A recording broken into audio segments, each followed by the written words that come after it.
So, what if I told you we could bring a species back from the dead? And I'm not talking about some sci-fi movie. I mean right now, for real, on this remote island.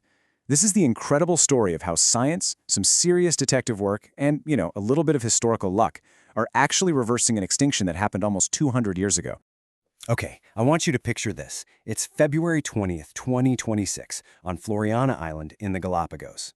One by one, these young, giant tortoises are just lumbering out of their crates. They're touching the volcanic soil of an island they've never known, an island that hasn't seen a single one of their kind for 180 years. Think about that. That's how long this island has gone without its most important resident. For almost 2 whole centuries, the Floreana giant tortoise was just a ghost, right? Nothing more than a memory scribbled in the logbooks of old whalers and the notes of Charles Darwin. Which, of course, brings us to the biggest question of all. How in the world is this even possible? I mean, how do you reverse an extinction? Extinction is supposed to be, well, final, right? Well, it turns out the answer involves a genetic ghost, a remote volcano, and honestly, one of the most ambitious restoration projects ever even attempted. So, let's talk about that homecoming. The event itself was absolutely monumental. We're talking 158 captive-bred tortoises. And get this, each one is a living, breathing genetic echo of their extinct ancestors. This wasn't just, dropping some animals on an island. No way. This was the climax of a scientific detective story that took 25 years to unfold. But look, to really appreciate the miracle of their return, you first have to understand the tragedy of how they disappeared. So let's go back in time. We need to investigate the crime scene because you have to ask, how does an island that was literally teeming with 8,000 giant tortoises end up with 0? Well, the collapse was just shockingly fast. It all kicks off in 1820 with this catastrophic fire started by the crew of the whaling ship Essex. And yep, that's the very same ship that inspired the story of Moby Dick. After that, over the next decade, whalers took thousands of these tortoises for food. They basically saw them as living, walking food supplies. So by the time Charles Darwin shows up in 1835, the population is already circling the drain. And just 15 years later, poof, they were gone. And we have first-hand accounts of this. Captain Fitzroy, who was on Darwin's voyage, he painted a really grim picture with this quote. I mean, it just confirms this wasn't some slow, gradual decline. It was an absolute slaughter. And the proof was right there in the empty shells just littering the landscape. The whole story of extinction in the Galapagos is really embodied by one single famous individual, Lonesome George. He was the very last Pinta Island tortoise, and when he died back in 2012, his story became this huge global symbol of loss. But his legacy, which is perfectly captured here, it was also a catalyst. It lit a fire under scientists. It was this powerful feeling of never again. And that determination, that never again mindset, it led scientists to an absolutely incredible discovery. Because the first clue to bringing back the Floreana tortoise, well, it didn't come from Floreana, not at all. It came from the treacherous slopes of an active volcano on a completely different island. And the first clue was something so simple, the shape of a tortoise's shell.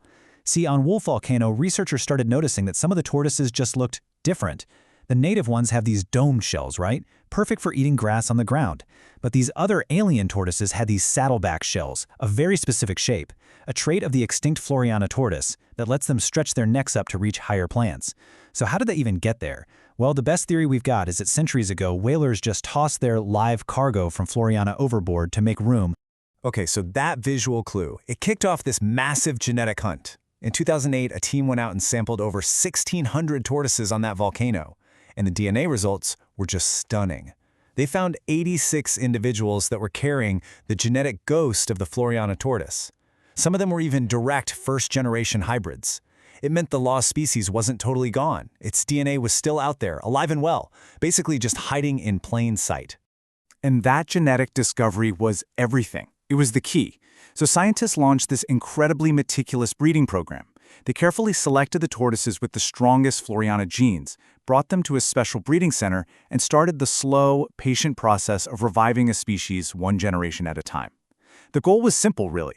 Breed tortoises that are as genetically pure, as close to the original Floreana tortoise as humanly possible. But okay, you can't just bring a species back to the scene of the crime, right? The very same invasive animals that helped wipe them out in the first place were still all over Floreana. So before the tortoises could ever dream of coming home, the island itself had to be healed. And what that required was basically a full-scale ecological war.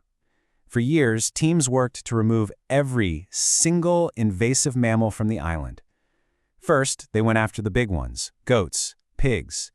Then, in 2023, came this incredibly complex operation to get rid of the rats, the mice, and the feral cats, all of which love to prey on tortoise eggs and babies. And the effect? It was immediate. It was dramatic. As soon as those predators were gone, the native wildlife just exploded. Finch populations bounced back. Local farmers were reporting that their crops were doing way better.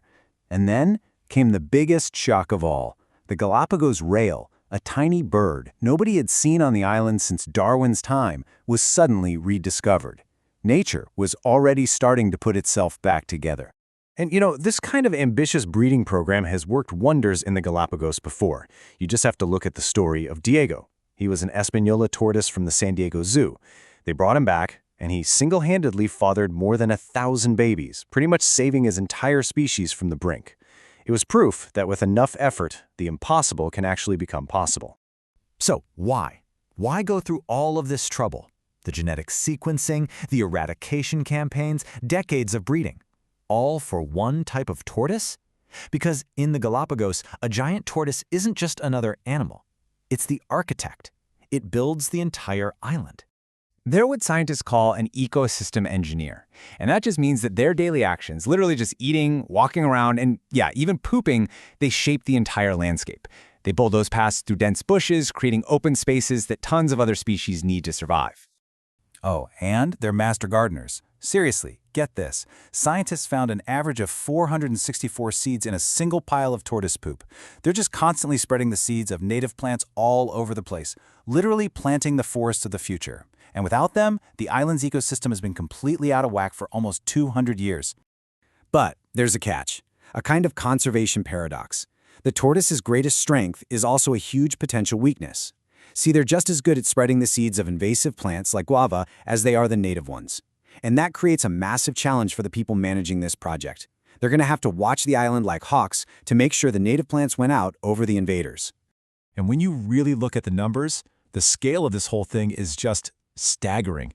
It took humans only about 50 years to completely wipe out 8,000 tortoises, and now 180 years later, the journey to bring them back starts with just 158.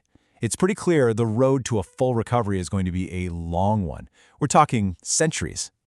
And so that leaves us with the big, ultimate question. The first tortoises are home, yes, but this is just page one of a story that's going to unfold over the next 100 years, maybe more. Can these 158 pioneers, these genetic echoes of a lost world, really re-engineer an entire island? Look, we won't be around to see the final chapter. But for the first time in 180 years, the tortoises of Floreana are finally back to try.